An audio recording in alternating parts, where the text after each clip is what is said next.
Je m'appelle Didier Redel et je suis responsable des effets spéciaux à l'Opéra National du Rhin. Et depuis 10 ans à peu près. Voilà. Ça se différencie un petit peu du cinéma où effectivement c'est un métier qui ressemble, mais on a d'autres demandes. Sachant que dans le cinéma, on peut un petit peu masquer des choses, refaire des scènes, etc. À l'opéra, on fait du live, on est en direct, on ne peut pas recommencer. Et donc, voilà, on ne peut pas non plus trop cacher les choses. Et petit à petit, comme ça, donc, en parallèle de mon métier d'éclairagiste, je développais déjà un peu les effets spéciaux. Mais il n'y avait pas d'atelier à proprement parler, il n'y avait pas de poste non plus qui était défini pour ça. Et donc petit à petit, on a eu des restrictions au niveau de l'opéra concernant le feu, essentiellement. Donc ça commence à devenir un vrai problème, jusqu'à simplement l'utilisation d'une bougie, qui devenait vraiment problématique. Donc imaginez que dans un opéra sans bougie, sans feu, c'est quand même très compliqué, parce que beaucoup de spectacles contiennent ce genre d'images avec des bougeoirs, des feux de cheminée et autres. Et à l'occasion d'un spectacle, je crois que c'était, je ne me rappelle plus, c'était Electra, je crois, nous avions des torches. La première fois que ça a été passé à l'opéra, on utilisait des vraies torches avec un produit combustible dans une mèche, etc. Évidemment, c'était hors de question de l'utiliser pour l'occasion. Et donc, j'ai dû fabriquer des fausses torches. Voilà. Donc après, j'ai créé un dispositif avec des flamèches, etc., en tissu, rétro-éclairé, avec une petite turbine et tout ça dans un volume assez restreint.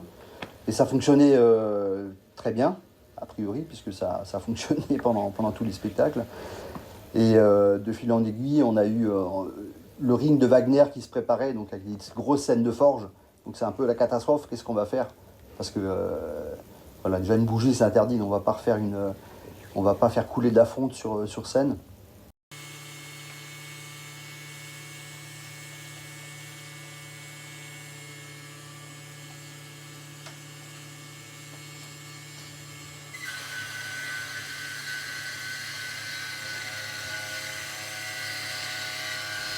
Des bougies, on en fait des dizaines et un petit peu sous toutes les formes. Celle-ci a une petite particularité. Là, on a une bougie qui est relativement basique, on va dire. Alors, c'est une petite flamèche qui est plutôt efficace quand on se déplace avec l'objet sur scène. Le problème, c'est que c'est pas très puissant. Alors, ça fait effet si je me mets dans une ambiance classique. Si je veux utiliser vraiment l'effet de la bougie, j'ai une autre option qui est celle-ci. Je ne sais pas si on le voit à l'image. Donc effectivement, on va rattraper. Je vais recouper l'effet et là je rallume ici. C'est plus flagrant dans le noir, dans l'obscurité. Donc je ne sais pas si on peut faire des images un peu plus sombres. Voilà. Là on se rend mieux compte. J'éteins le dispositif. On a une flamèche tout à fait standard. Et là on retrouve l'effet éclairant de la bougie. Ce qui me permet de rentrer sur scène sans être éclairé par un autre dispositif. Et je peux utiliser que la bougie et avoir quelque chose d'assez réaliste et de promener voilà, me promener sur scène sans avoir de câbles et autres. Donc je refais, voilà, avant, après. Évidemment, à l'envers, là, vous allez être un peu ébloui certainement, mais vous avez ici une rampe de LED qui est un rappel. Ce principe existe depuis les années 30-40. On a commencé à faire vraiment du cinéma. C'était pas le même, on n'a pas la même technologie. Aujourd'hui, avec la LED, on arrive à intégrer plein de choses dans des éléments qui sont tout petits, à les faire fonctionner pendant 1h30, 2 heures sans aucune difficulté. Et autrefois, il fallait mettre une ampoule avec un câble qui passait dans la manche, d'avoir un corps en métal parce que ça commençait à chauffer et puis à fumer au bout d'un moment. Il fallait des éclairages très puissants pour bien marquer le visage. Et évidemment, en opéra, c'est un peu compliqué de se promener avec des fils, des batteries, etc. Donc grâce au LED, on arrive quand même maintenant à avoir des choses qui sont un petit peu plus, qui sont beaucoup plus compactes et puis et qui ont des effets qui peuvent être très, très intéressants, quoi. Il était turiféraire quand il était...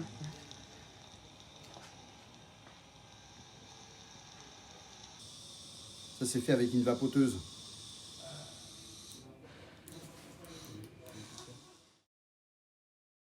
Francis Feinet, je travaille à l'Opéra du Rhin là, depuis 2 ans maintenant en tant que peintre décorateur.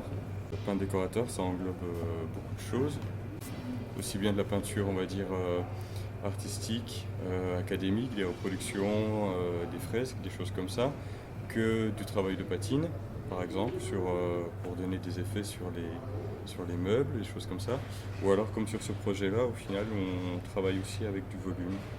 Alors ça, en fait, c'est une maquette qui a été apportée par le décorateur. Donc c'est pas nous qui l'avons réalisée à la base. Elle est à l'échelle 1/25e. Donc notre travail à nous, ça a été de retravailler ces volumes-là, donc qui sont symbolisés ici par ces autres volumes, à la même échelle, mais dans des dimensions plus petites, pour que, par exemple, avec ce personnage-là, on voit, pour que ce soit plus praticable, en fait. Au bout d'un moment, ils doivent jouer avec, les déplacer, les faire passer à travers certaines ouvertures, là. Donc, en fait, les nids étaient trop gros.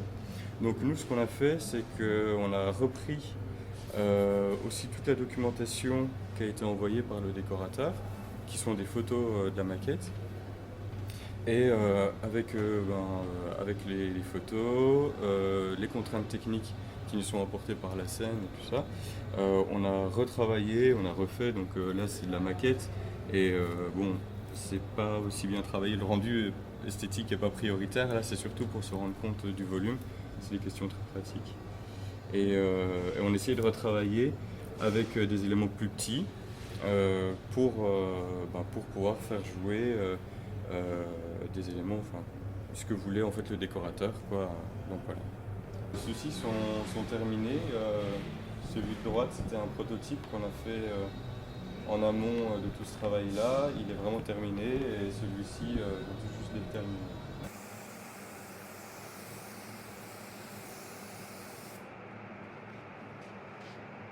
J'avais un CAP de peintre en bâtiment que j'avais passé en 1 an chez les Compagnons du Devoir. Donc je suis rentrée à l'Opéra comme ça, avec ce CAP-là.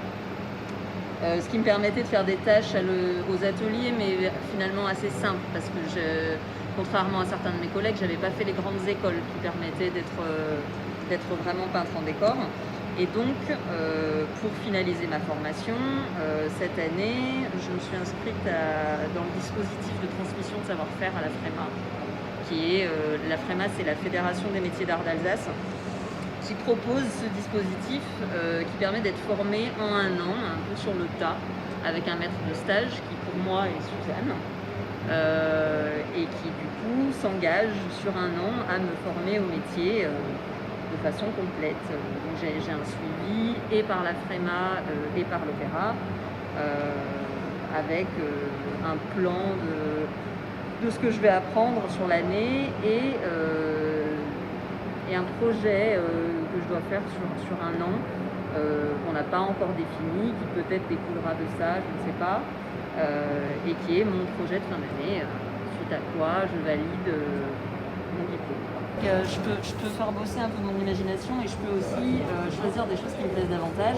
Donc j'ai pris aussi un squelette de chien parce que j'aime bien l'idée. Je trouve que finalement ce qui se rapproche le plus de cette bête, c'est un peu quelque chose de canin un peu dans ce qu'elle est. Et donc voilà, ce sera plus un dos, plus travaillé, comme ça.